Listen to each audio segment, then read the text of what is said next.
de encher o tanque com muito conhecimento. Tanque Cheio, o podcast da Academia Corporativa Ali.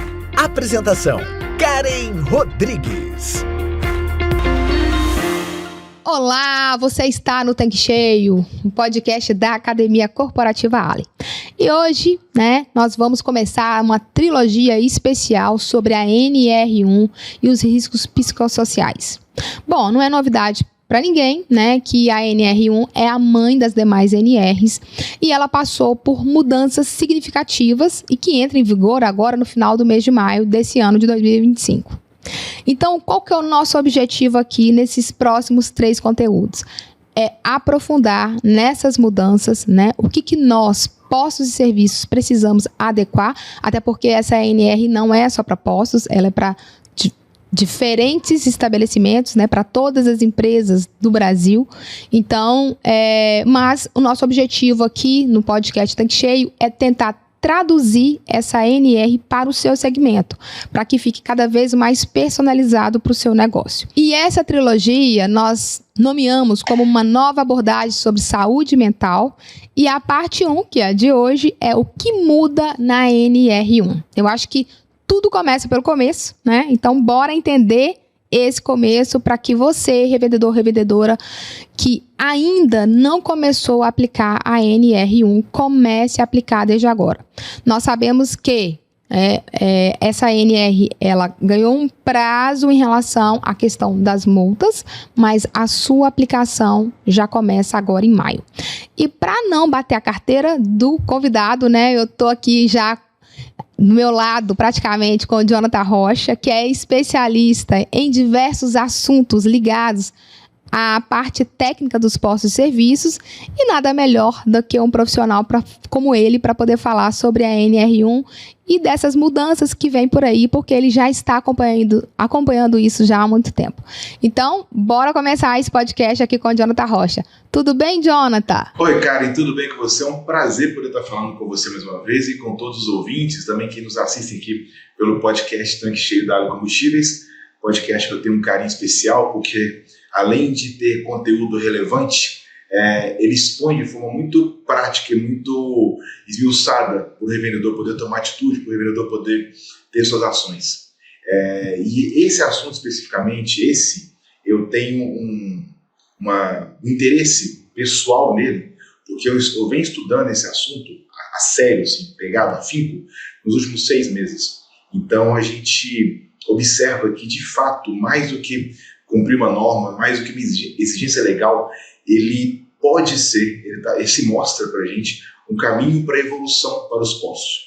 Essa NR1 que incluiu essa avaliação dos riscos psicossociais para todo mundo, usando a NR17 como base, ela realmente pode se transformar numa limonada. Esse limão, que pode ser entendido como limão para alguns, ele pode ser uma limonada tanto para os colaboradores como para os postos de combustíveis. Então, é legal que a gente consiga entender como fazer essa correta gestão, para que a gente possa trabalhar corretamente. E entender, como você mesmo disse, entender como ela funciona, a definição básica dessas mudanças, é muito importante para a gente poder seguir adiante. Então, é isso. Vamos para cima, vamos entender um pouco mais sobre esse assunto. Estamos aqui para poder esmiuçar essa mudança da NR1. Jonathan, legal. Eu tô, bem curiosa, como quem está acompanhando aqui o nosso conteúdo de hoje, tá?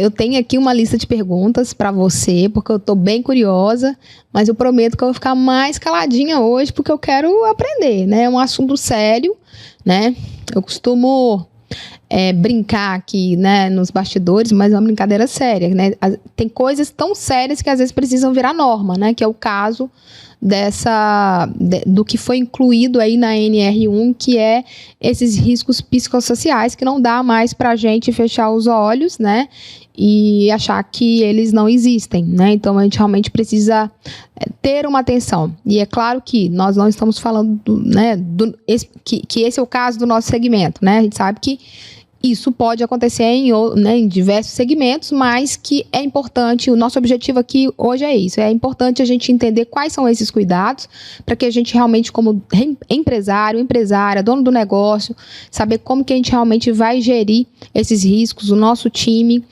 como é que a gente vai mitigar isso, né? Então, você deixou, na sua fala aí anterior, Jonathan, você falou assim que era importante a gente entender. Eu acho que a minha pergunta número 1 aqui, para quem ainda tem dúvidas em relação à NR1, que não sabe ainda como aplicá-lo, ou às vezes até um revendedor novo, né, está começando agora no negócio, é exatamente entender exatamente que riscos psicossociais são esses, né, e o que você poderia já iniciar explicando para a gente, né, vamos começar, né, do começo, né? Pô, cara, de fato, é igual no colégio, primeiro vamos pela definição. Quando a gente fala em risco psicossocial, o que vem a ser risco psicossocial? Tem muita gente que entende que é adoecimento mental, adoecimento por conta de problemas psicológicos, mas vamos à definição, que a definição ajuda muito a gente conseguir entender melhor o que a gente está combatendo. De modo bem literal, tá? Risco psicossocial são aquelas condições do ambiente de trabalho e da organização do trabalho que podem causar algum sofrimento.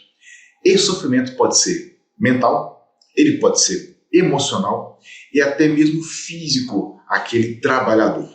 Então, quando a gente fala que pode chegar a ser físico, é porque médicos dessa área, que labutam nessa área, psicólogos, psiquiatras, enfim, a área da saúde que trabalha afinco com essa informação, já percebem claramente que essas doenças mentais, ou esses riscos, doenças mentais, em relação à parte psicológica, ela pode até causar algum tipo de problemas físicos, ou seja, coisas que de fato sejam latentes em relação à parte física da pessoa. Dor de cabeça, gastrite, queda de cabelo, enfim, uma série de coisas que podem acontecer, e até algumas coisas da cardia por conta desse adoecimento mental. Então, ok, definimos. Essa é a definição. Então, estou combatendo riscos a sofrimento mental, emocional e que pode chegar a ser até físico. Ok. Agora, quais são esses tipos de riscos? Ou seja, vamos dar nome, vamos tentar exemplificar quais são esses tipos de riscos. O que pode causar um risco desse tipo para o seu funcionário? E vamos ser bem específicos. Aí no posto de combustíveis, como a gente está falando para posto de combustíveis, vamos falar no seu posto. Mas também, claro, abrange outras atividades, vai acabar resvalando em outras atividades também. Mas vamos tentar trabalhar com posto. Exemplo, excesso de trabalho, ou seja, excesso de carga de trabalho. Você mensura de forma incorreta a carga de trabalho de algum profissional, ou você de repente coloca uma carga excessiva de trabalho ou de responsabilidades naquele profissional que de repente não está apto, não está preparado, não está treinado. Isso é um risco psicossocial. Quer ver outro risco? A gente vai falar de reconhecimento.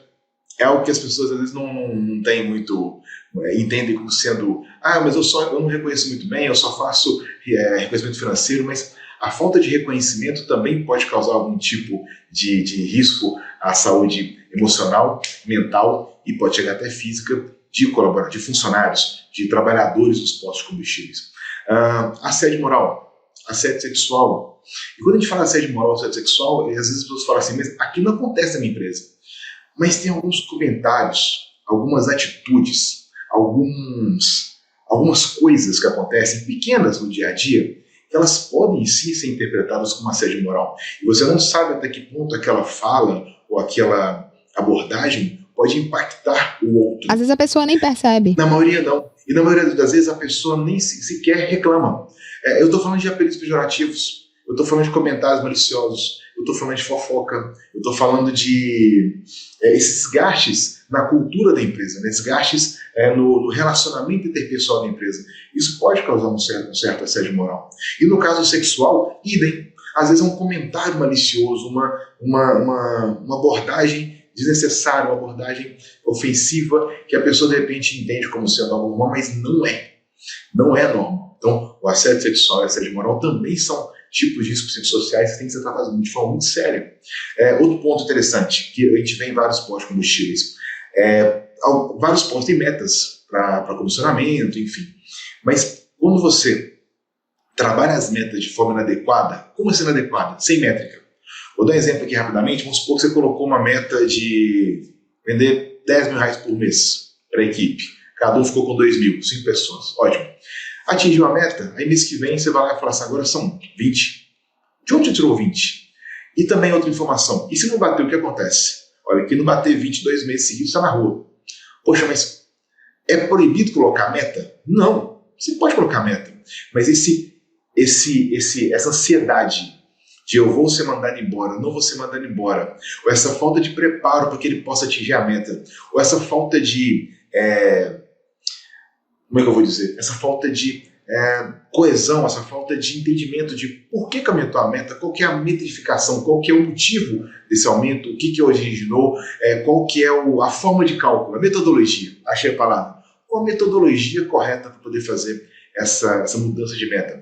Então, sem método, sem metodologia, sem entendimento, sem base de cálculo, pressionando, com ameaça de desemprego, isso tudo também causa esse tipo de risco psicossocial. E a gente encontra redes de pós-combustíveis no Brasil que se a pessoa de repente não bate meta 2 meses seguidos, ela é dispensada. Isso não é só rede não, tá? Tem vários lugares que são assim. Então, isso pode ser entendido. Então é importante que as pessoas saibam como fazer essas metas. Quer ver uma outra? Eu falei um exemplo aqui, insegurança sobre emprego. Que a pessoa de repente não sabe se amanhã vai ter empregada, se não vai, aquela insegurança, aquele desconhecimento do futuro, aquela falta de previsibilidade mínima. Isso também pode ser um risco. Aí você fala assim, poxa, mas ninguém está fixo na empresa, não sou obrigado a manter. Eu sei que não, mas existe aquela série de ameaças, existe aqueles comentários, às vezes você ignora o funcionário, ele fica acuado sem saber se aquilo significa que ele vai ser dispensado ou não. Então são formas de abordagem que são perigosas nesse sentido. E outro também interessante é a falta de autonomia ou excesso de autonomia sem controle. Então, de repente, a pessoa está com... Ela não tem o domínio... Ela tem o domínio do processo que ela executa, mas não tem a liberdade para executá-lo. Isso causa ansiedade, isso causa algum tipo de dano à saúde mental das pessoas, emocional também, além também da questão do excesso. Ou seja, a pessoa livre demais, sem controle nenhum, isso também é um risco psicossocial, porque ela fica sem orientação, sem cobertura da liderança. Então, vejam que eu citei só alguns, tá? Estou dando alguns exemplos aqui para a gente poder, talvez, tangibilizar o que são esses riscos, mas observem que são coisas que podem facilmente acontecer nos pós-combustíveis. Eu falo porque eu viajo o Brasil inteiro, então eu vou nos pós-combustíveis, eu fico nos pós-combustíveis. Quando eu vou dar treinamento, alguma coisa, eu fico na pista. E a gente vê isso acontecer assim, corriqueiramente. O olhar mais treinado, mais clínico, igual eu estou agora, por conta desse entendimento da necessidade de se ampliar essa questão da avaliação dos riscos psicossociais para todo tipo de negócio, pelo menos avaliar, não significa que vai ter o risco, mas avaliar se é possível que aconteça naquele ambiente. Isso fez com que a gente consiga observar claramente alguns processos no dia a dia que são bem fáceis de ser avaliados e classificados como riscos psicossociais, cara. Bem explicado, né? Acho que dá para todo mundo entender realmente agora quais são os riscos, né? Que eu acho que essa era uma dúvida ainda de quem nos acompanha aqui. E assim, Jonathan, você deu vários exemplos, né? Então, esses exemplos foram super importantes e eu queria entender assim, por que esse assunto, né, entrou agora na NR1, né? Se teve alguma situação, algum peso específico, né? Já que essa NR já existia, por que agora? Enfim, o que você pode trazer para a gente de informações novas e fresquinhas aí em relação a essa inclusão? Nos eventos que eu venho participando a respeito disso, né, foram vários que eu participei, presencialmente, online, o que está sendo muito falado é relacionado também ao número de afastamentos. Então a gente percebeu um crescimento absurdo do número de afastamentos por adoecimento psicossocial, digamos assim, envolvendo adoecimentos mentais, emocionais. Então, fora as subnotificações, né, que são difíceis de você mensurar, mas a gente tem uma escalada enorme de afastamentos. E também porque faz parte, eu vou falar da parte técnica, eu falando do Ministério do Trabalho, né? A relação de trabalho, Karen, ela é uma relação onde o empregador, por norma, se a legislação fala isso, ele tem que garantir que a pessoa ela vai embora para casa, vamos falar de forma bem simples e transparente, tá? A ideia é que o colaborador vá embora para casa da mesma maneira que ele entrou.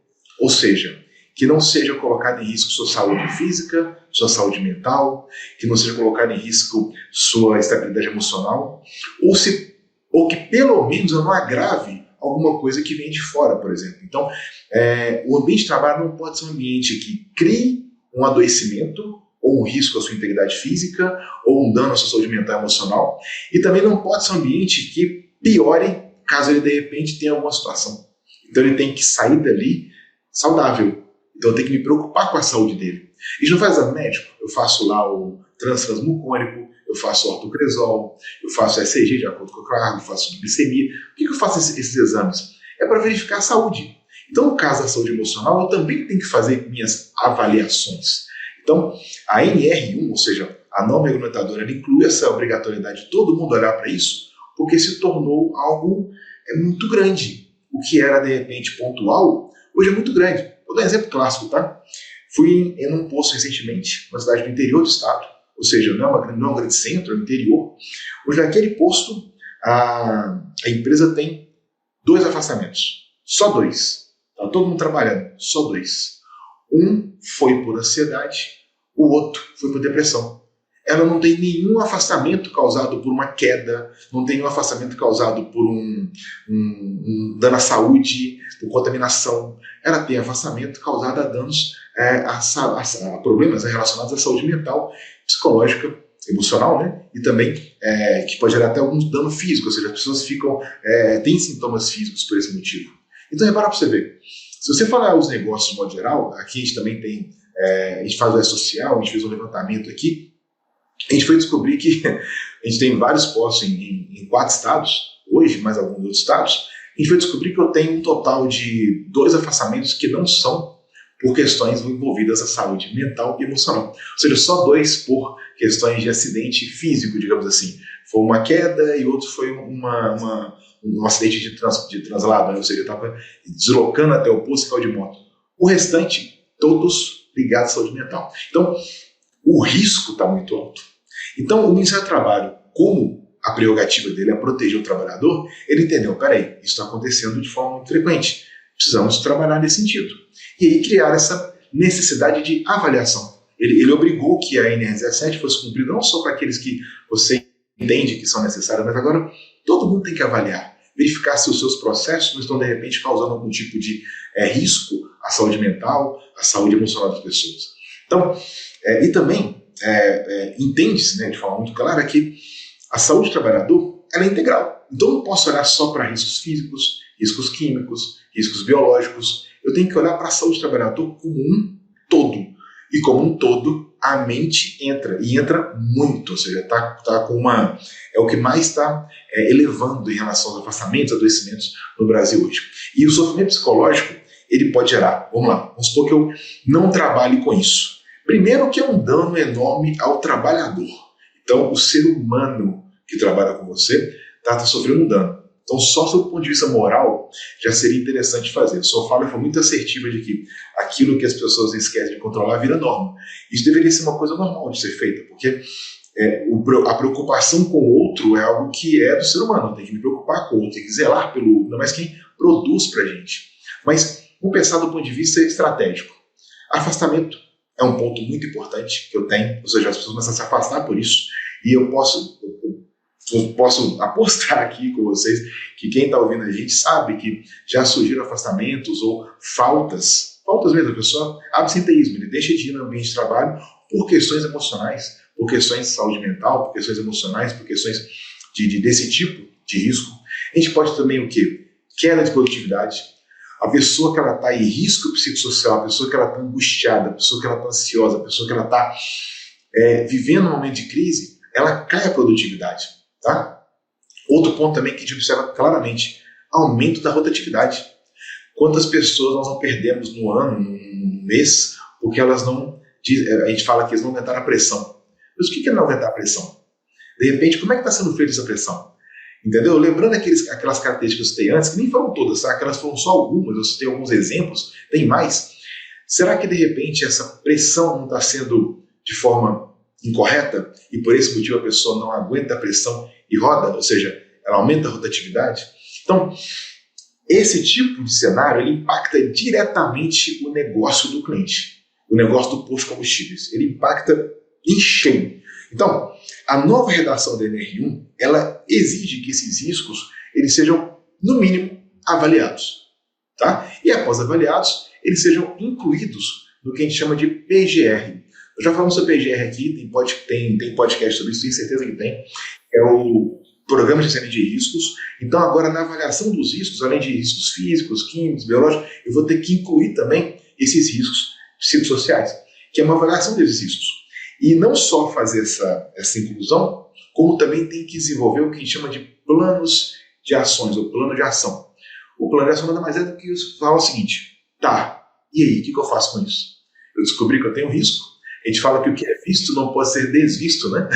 Então, eu identifiquei o risco, e agora, o que eu vou trabalhar com isso? Então, é importante que esse PGR, isso é um recado bem claro para todo mundo que está nos vendo ou nos ouvindo agora, definitivamente, o PGR não é um documento de gaveta.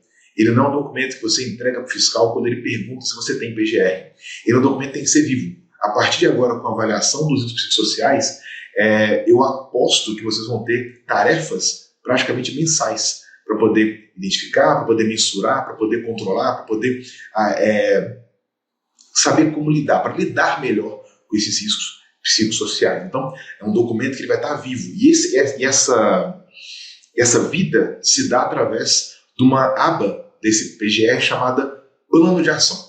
Hoje eu posso dizer assim, de forma bem clara, tá, Karen?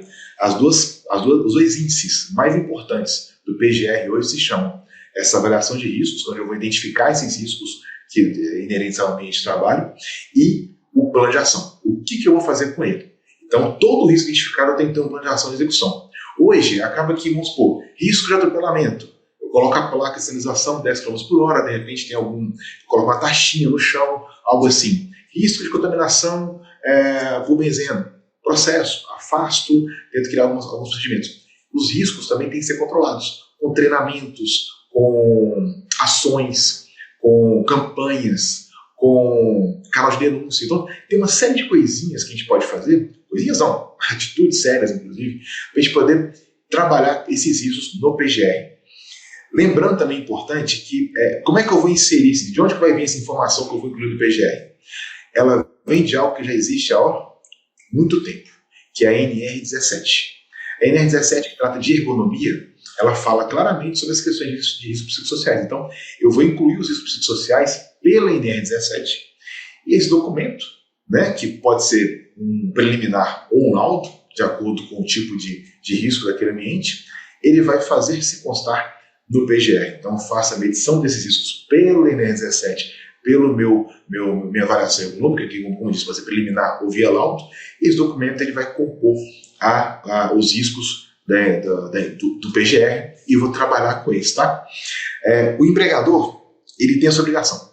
Ele precisa zelar pela saúde e segurança dos seus funcionários, dos seus trabalhadores. É obrigação legal. Se não for somente pela moralidade, a gente vai pela legalidade. E não é opcional. Então, assim, não é uma coisa que eu posso escolher fazer ou não. A avaliação você tem que fazer. É claro, de repente, um risco de assédio sexual, de repente, na identificação, não existe. Ótimo, excelente. Você avaliou o risco e identificou que não existe.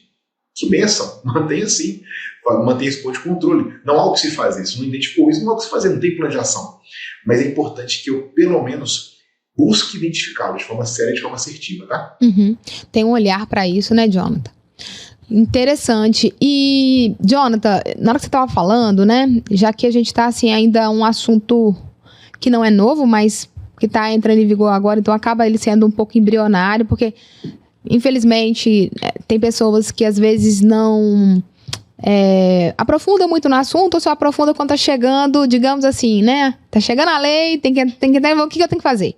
Então, até por isso que a gente está aqui tentando esclarecer tudo. E uma coisa que me veio à mente aqui, quando a gente acompanha treinamentos presenciais ou em alguns encontros, uma pergunta recorrente é quando os gestores dos postos perguntam assim, como é que eu vou fazer uma avaliação sobre algo psicológico, né? Essa é uma dúvida que muitos têm e que muitas vezes acham assim, é um assunto muito subjetivo, né? Ou subjetivo demais, como é que eu vou fazer isso, né? Então, queria que você nos ajudasse, né, a responder essa dúvida aí, talvez, de muitas pessoas. É o que eu escuto muito, cara. Eles falam assim, mas é muito subjetivo, é muito vago. Como é que eu vou avaliar riscos psicossociais? Como é que eu vou avaliar um risco psicológico? Eu vou ter que contratar um psicólogo, eu vou ter que... Calma, vamos lá. Primeiro ponto é entender que essa dúvida é legítima, nós entendemos, e de forma... É claro, quando chega novidade pra gente, né, se impacta, mas não. É importante deixar bem claro que não é subjetivo.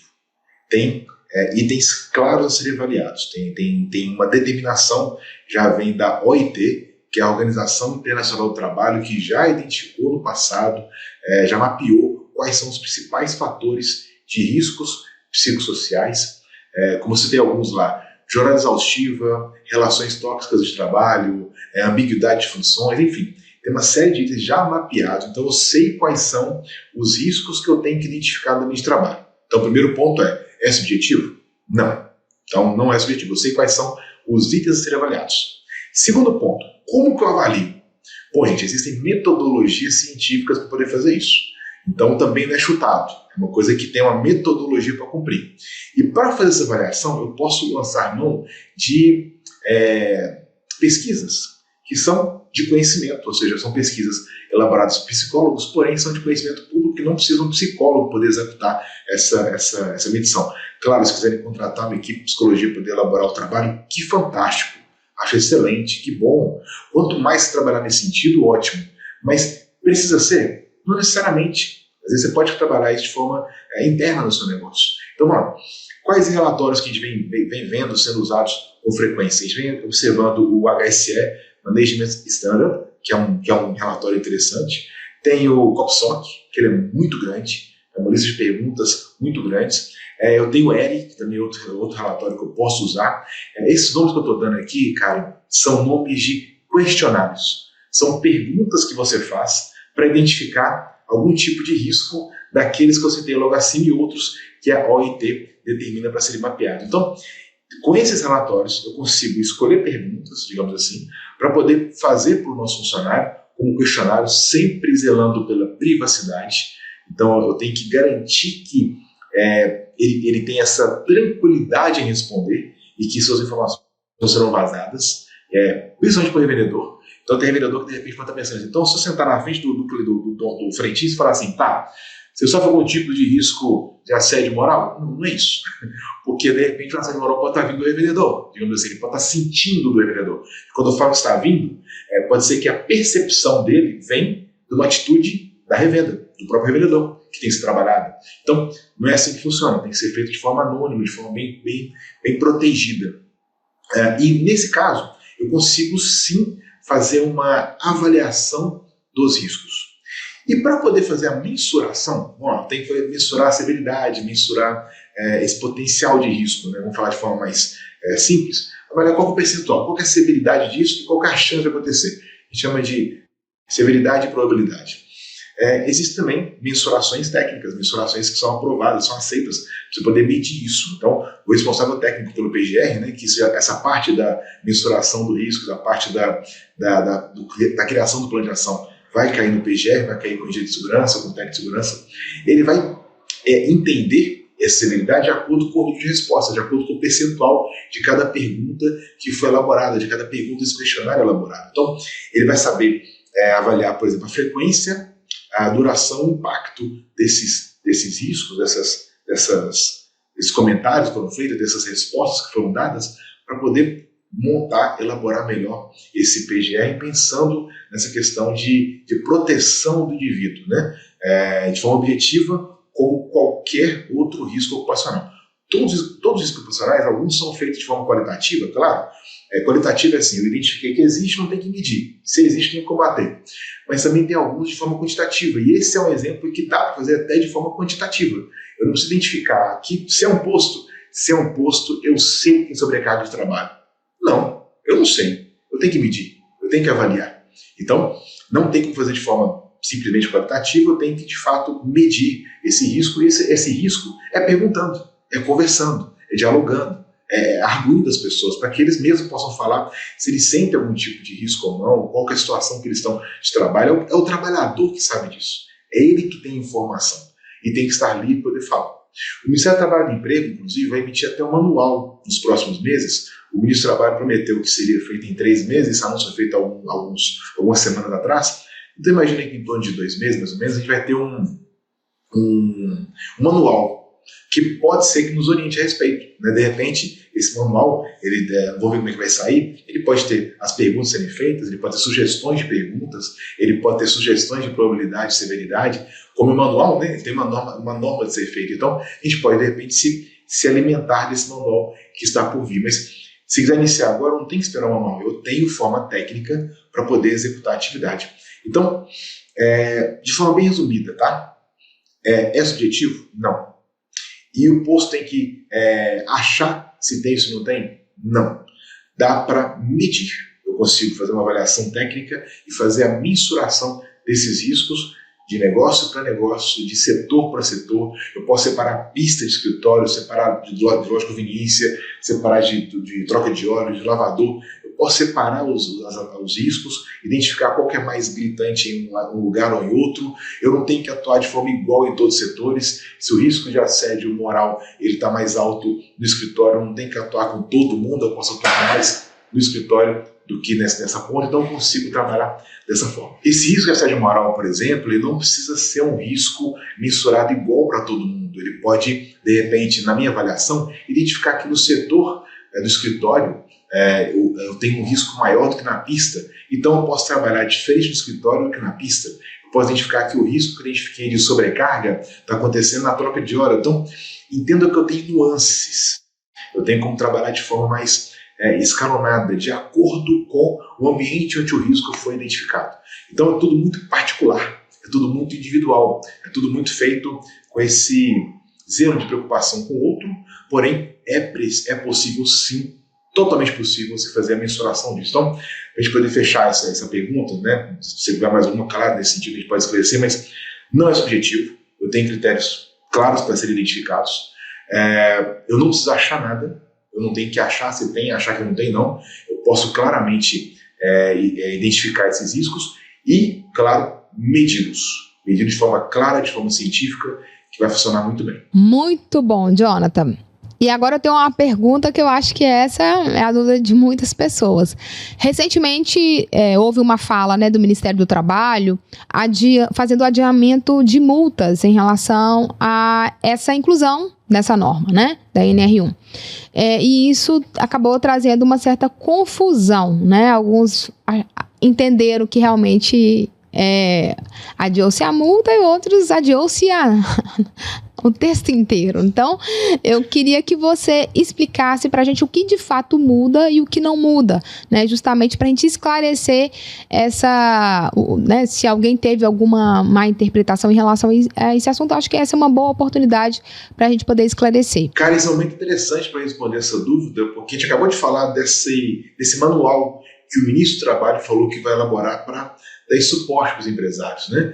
Esse manual, que já faz algumas semanas que ele falou, quando ele disse, ele falou que em 3 meses sairia esse manual, falando sobre essa questão dessa avaliação, desses riscos psicossociais, essa mudança, né? Que é um manual que a gente está aguardando para receber, para ser bem interessante. Mas nesse mesmo momento, essa mesma live que ele fez, né? Esse mesmo vídeo que ele gravou, ele informou que vai haver uma prorrogação da aplicação de multas para 26 de maio de 2026. Mas ele não falou nada sobre a implantação, sobre o início, o start desse tipo de avaliação a partir de agora, dia 25 de maio de 2025. Então, o que foi prorrogado, né, foi a aplicação de penalidades, mas a implantação do trabalho, a implantação da avaliação, ela inicia agora sim, em 26 de maio de 2025. E a empresa que não se preparar, Karen, mesmo que não receba multa imediata, ela ainda vai estar vulnerável, por exemplo, a ações trabalhistas, né, que pode acontecer, vulnerável a afastamentos, porque as pessoas acabam se afastando por esse motivo, né? Isso, como a gente colocou mais cedo, existe um dano à empresa por esse motivo. É algo que esse controle pode gerar algum tipo de retorno. Esse afastamento aumenta a incidência de impostos e encargos na empresa, né? Quanto mais afastamento você tem, maior o seu encargo nesse sentido. Além de outras consequências, absenteísmo, o presenteísmo, para falar um pouco mais sobre isso. Então, os auditores fiscais já estão autorizados a verificar se a empresa está se organizando para isso. Então, não é deixar e esquecer desse assunto. Eu preciso iniciar a implantação, mesmo porque essa implantação é algo demorado.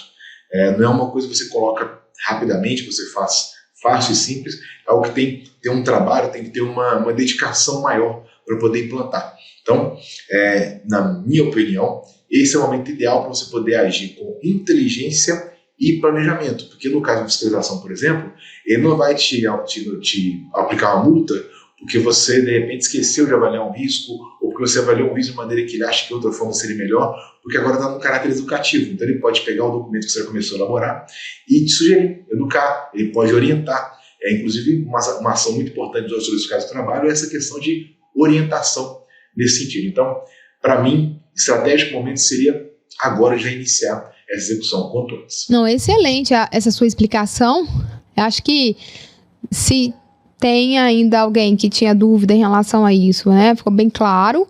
E pelo que eu entendi, é tão sério o assunto que não dá pra gente postergar, né? Ficar empurrando isso, deixar para depois, para achar que vai ganhar tempo. Isso é um assunto urgente, como você bem colocou também, né? Que não é tão rápido para aplicar. Então, estou entendendo que quem também começa a aplicar todos esses pontos dos riscos psicossociais, agora, ele tende a sair na frente e não correr um risco. Até porque, se eu me corrigir se eu estiver enganado, estou entendendo que quando começar a avaliação dessas multas, ela vai avaliar para trás, né? Não vai avaliar a partir daquela do ano seguinte, até porque ele vai entendendo que você teve um prazo de implantação aí e você não fez, né? Exato, a gente também não sabe qual vai ser a reação do auditor fiscal do trabalho quando chegar no seu empreendimento e verificar que você não iniciou. Levando como princípio o que a gente chama de dupla visita, né? Que na primeira visita ele pode te orientar nesse sentido, mas vamos lá, vamos supor que o auditor fiscal do trabalho chegou no empreendimento e verificou que você não iniciou nada. Aí você está se garantindo que o ministro do Trabalho falou que não vai ter nenhuma multa até 2026. Mas depois de ser orientado, depois de ser esclarecido que é necessário, a legislação está em vigor, e te orientou, te educou, ou seja, mostrou como é que deveria ser feito, e você não se movimentou, a gente não sabe como é que vai ser a reação da auditoria fiscal do trabalho nesse sentido. Então é importante que se inicie. E mais do que isso, Karen, vamos voltar à questão do objetivo. A gente reclama tanto de falta de produtividade, a gente reclama tanto de falta de pessoas para trabalhar no nosso ambiente, no nosso posto de combustíveis. Eu fui numa rede de postos de combustíveis agora, que tinha 17 postos, ela está com, acho que quase 30 vagas em aberto, que não consegue preencher. A gente reclama que as pessoas rodam demais na nossa empresa, ou seja, o turnover é muito alto, a rotatividade alta. A gente reclama de muitas faltas, muitos afastamentos, muitos atestados. Será que, de repente, a solução não pode estar aqui? Então, se a gente começar a enxergar isso como sendo um problema, a gente vai querer fugir dele. Mas quando a gente começa a observar o que ele me protege e o que ele me devolve, eu acho que o movimento normal seria correr para ele. Tentar usar essa ferramenta como uma ferramenta de gestão de pessoas. Porque quem aqui consegue garantir que seu líder, por alguma atitude, por alguma fala, por algum momento, de repente não pode correr no risco de causar algum dano emocional, um dano psicológico a algum funcionário? Você pode garantir que isso não vai acontecer? Você treinou para isso? Ele sabe o que tem que ser feito?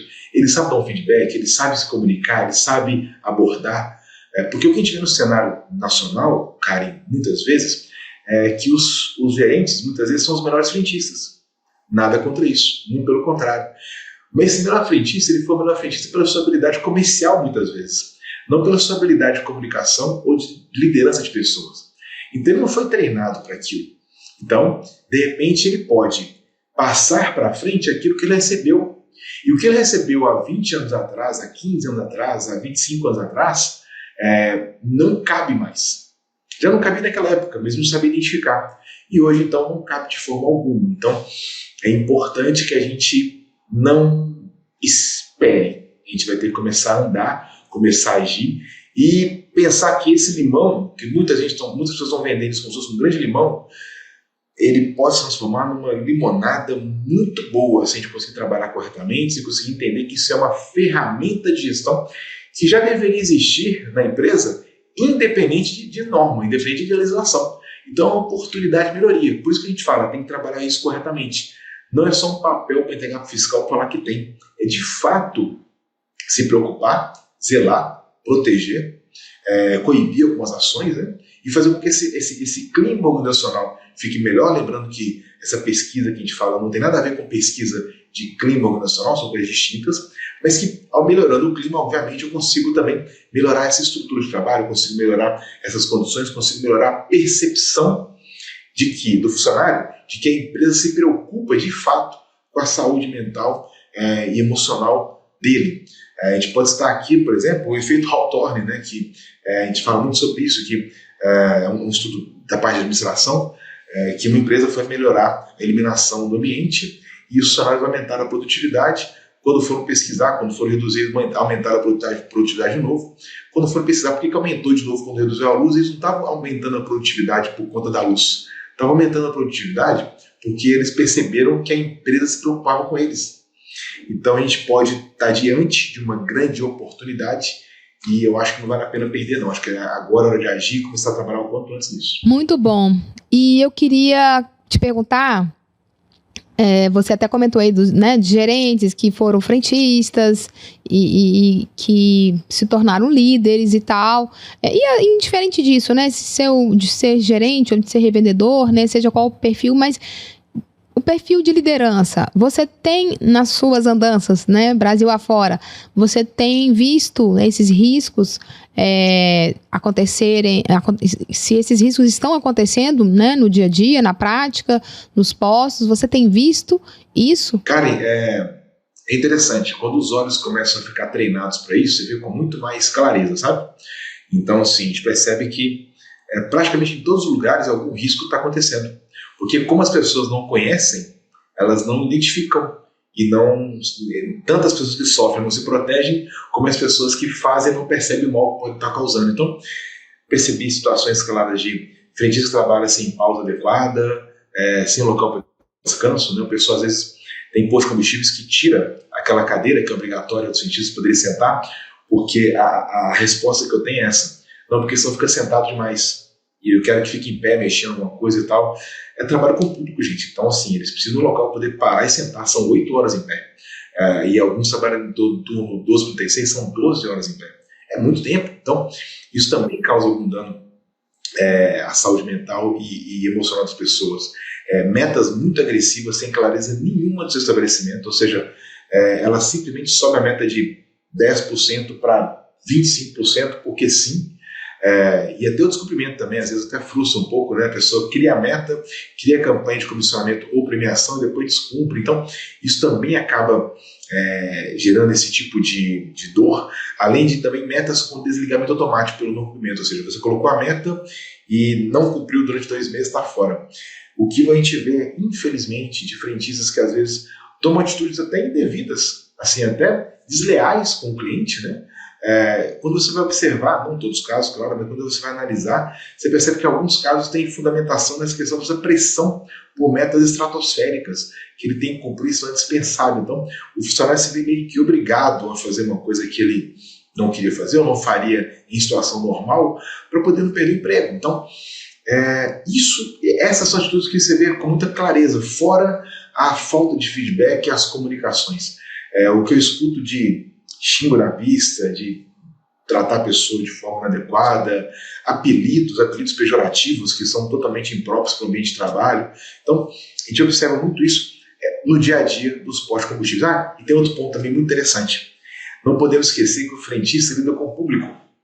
E o público também é um fator agravante disso, psicossocial, porque eu consigo controlar o meu ambiente interno, mas eu tenho que criar processos, procedimentos para proteger meu funcionário do público. O público estressado, nervoso, tenso, chateado ou frustrado, ele pode sim gerar algum tipo de dano mental ou emocional ao meu funcionário, e eu tenho que tentar coibir isso através de processos, metodologia, como padrão de atendimento, enfim, para evitar algum tipo de comunicação incorreta, e saber como agir nesses momentos. Então, olha para você ver, isso a gente vê com frequência. Acho que nada que eu falei aqui é uma coisa que você não imagina acontecer no posto. Já trabalhou em posto, cara, então você lembra que você via algumas coisas nesse sentido? É normal, é corriqueiro deles. Não todos que eu falei, claro, mas é algo corriqueiro. Então, a gente precisa, de fato, aprender a lidar. Por isso eu falei que é algo que demora, não é algo rápido. É uma mudança quase que de cultura. Então, quase não, é uma mudança de cultura. Então, eu preciso implantar. Uma mudança de cultura, ela demora para ser implantada. Então, se eu começar agora, eu imagino que até o ano que vem eu vou estar pronto. Mas se eu começar mais para frente, eu não sei se eu vou conseguir concluir tudo aquilo que tem que ser feito para transformar o meu ambiente de trabalho num ambiente seguro, num ambiente confortável, num ambiente que a pessoa queira trabalhar, num ambiente que a pessoa se sinta protegida para poder executar suas atividades de forma tranquila, pacata, pacífica e poder levar sustento para sua casa. Então, tudo que eu falei aqui agora configura algum tipo de risco psicossocial, além de outros que eu não me identifiquei, mas enfim, não estou lembrando de exemplo aqui agora, mas é importante que a gente combata esses riscos e que o posto de combustíveis, como qualquer outro negócio, consiga trabalhar melhor nisso, tá? Além do mais, a gente tem que pensar também que, assim, eu citei mais cedo em relação ao afastamento, eu não falei de números, né? Tem um documento, se não me engano, ele saiu no site do G1, essa planilha, tá? Ela mostra como é que foi, como é que está o gráfico de afastamento. Ela mostra como é que está a escalada de afastamento por questões de saúde mental. Se a gente pega o número aí, por exemplo, do ano de, sei lá, 2022, por exemplo, 23, vamos dar um exemplo ali. Eu estava ali com 283 mil afastamentos por conta de risco de saúde mental. Quando foi 2024, esse número passou para 432 mil afastamentos. Eu estou falando aí de quase 500 mil de pessoas afastadas no Brasil, afastadas, mais de 15 dias, por questões de saúde mental ou emocional. Isso é muita coisa. Isso é uma informação muito, muito pesada. Então a gente precisa trabalhar nisso, tá? A gente precisa explorar isso mais. E o lado bom disso tudo é que a gente consegue, claro, encontrar chances de melhoria. E é muito assunto para a gente poder abordar, né, cara? Então a gente tem muito tema para a gente poder falar sobre isso psicossocial. Então, essa questão da definição, acho que eu consegui entender que é importante, é necessário, é valioso, e até afirmando a questão de ser valioso, ele de fato pode gerar valor para o negócio, além de proteger as pessoas que trabalham com a gente, que é muito importante. Excelente, Jonathan. E olha que nós nem entramos ainda nos riscos, né, nos impactos que podem ocasionar no nosso segmento, nos postos, né, e nem na prevenção, né, como que a gente vai fazer para poder prevenir. Então, o objetivo desse conteúdo de hoje era exatamente passar essa introdução sobre esse assunto, né, que está sendo incorporado aí na NR1 e ao mesmo tempo mostrar para a nossa audiência a importância desse assunto, desse tema, reforçar aqui o nosso compromisso de levar a educação como parte da estratégia de negócio, demonstrar também para quem nos acompanha que esse assunto, ele é urgente, né? E que é muito importante o revendedor que quer o seu negócio cada vez mais competitivo, né?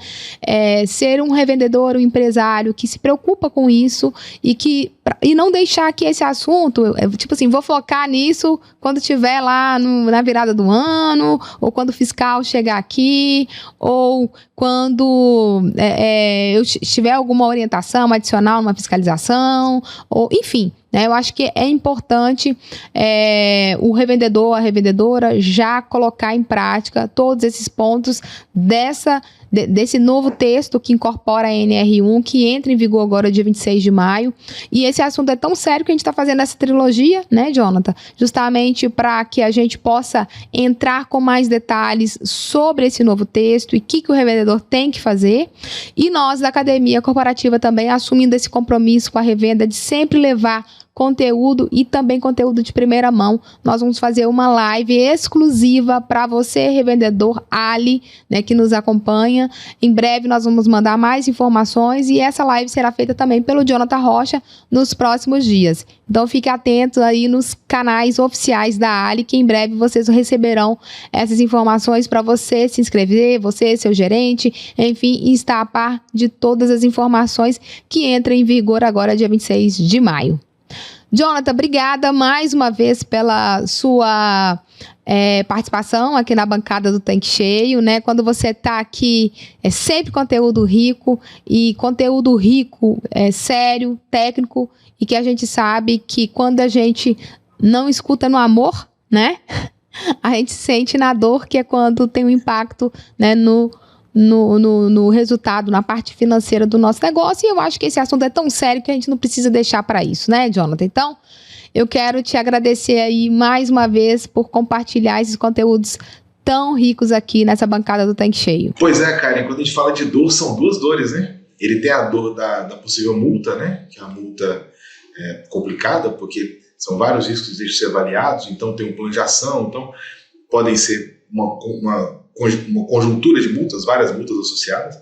Ainda tem a perda da oportunidade de melhorar sua produtividade, de melhorar o seu índice de afastamentos, de melhorar sua relação com a equipe, melhorar a sua liderança, melhorar todo tipo de trabalho dentro daquele empreendimento. Então, é muita perda, não vale a pena. De fato, realmente é algo que ele tem que aproveitar a oportunidade.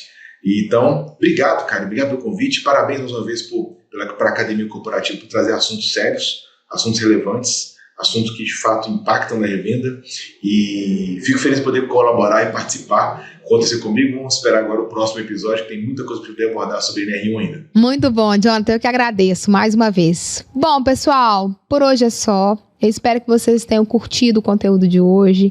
Lembrando, mais uma vez, esse é um conteúdo muito sério, muito importante, uma pauta que a gente realmente precisa dedicar atenção. Então, em nome da Ali, né, e em nome da Academia Corporativa, me despeço de vocês com aquele carinho de sempre, mas pedindo mais uma vez que todos vocês revendedores realmente mergulhem nesse assunto, nessa pauta que é extremamente importante, né, para ontem, e eu tenho certeza que cada revendedor que focar nesse assunto vão sair na frente, né? Vão ter resultados ainda melhores, como o Jonathan bem colocou aqui durante o conteúdo, né? Tende a ter uma melhor produtividade, né, nos seus negócios, e é um assunto que não dá mais para a gente deixar para depois, né? Então, assumindo esse compromisso com vocês, peço que acompanhem os próximos episódios, porque tá demais, e eu tenho certeza que vai ajudar muito vocês na aplicação, justamente para vocês não terem dificuldades na hora que estiver passando aí por um processo de fiscalização, né? Então, são realmente conteúdos para apoiar vocês nesse momento de aplicação, para quem ainda não começou, para quem ainda precisa entender melhor. Tenho certeza que serão conteúdos que vão te ajudar, tá bom? Então, gente, até a próxima semana. Tchau, tchau!